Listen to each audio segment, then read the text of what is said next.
If the এখানে কি বলেছে, if the velocity of light in vacuum 3 × 10⁸ metre per second and is M, অন্য একটা মিডিয়ামে কত বলেছে এত। What is the refractive index? Refractive ইন্ডেক্সের ফর্মুলা হচ্ছে velocity of light in vacuum, velocity of light in a particular medium. কি বললাম? রিফ্র্যাক্টিভ ইন্ডেক্সের ফর্মুলা হচ্ছে velocity of light in vacuum by velocity of the light in particular medium. তো particular মিডিয়ামের refractive index এটা আছে, আর হচ্ছে velocity of light in vacuum এটা আছে। ঠিক আছে, এই 10⁸ কেটে দিবি। ঠিক আছে, কাটাকাটিটা একটু দেখিয়ে দিই।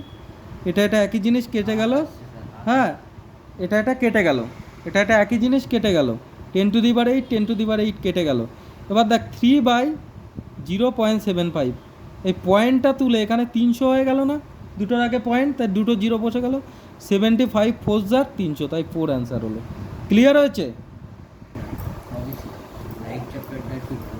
When pendulum move from position A to B, how does the speed of the height change?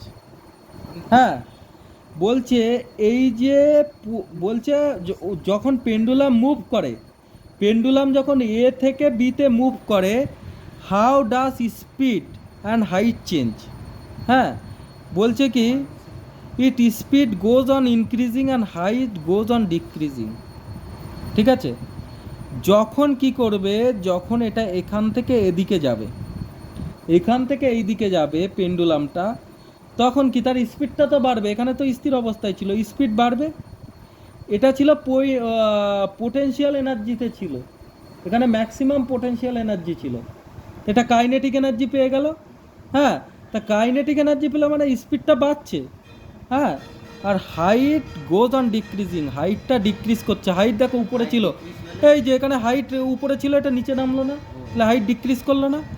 এবার বলছে when pendulum moves B to C, B থেকে সিতে গেলে কি হবে, how does the speed and the height change. এখানে কি করছে, স্পিড গোজ ডিক্রিজিং, যখন এই নিচের থেকে উপরে উঠবে স্পিড কমে যাবে এবং হাইটটা ইনক্রিজ করবে, হাইট উপরে উঠে গেছে তাই হাইটটা ইনক্রিজ করবে। ঠিক আছে, in which position is potential energy maximum, কোন পজিশনে পোটেনশিয়াল এনার্জি ম্যাক্সিমাম থাকে বলো তো?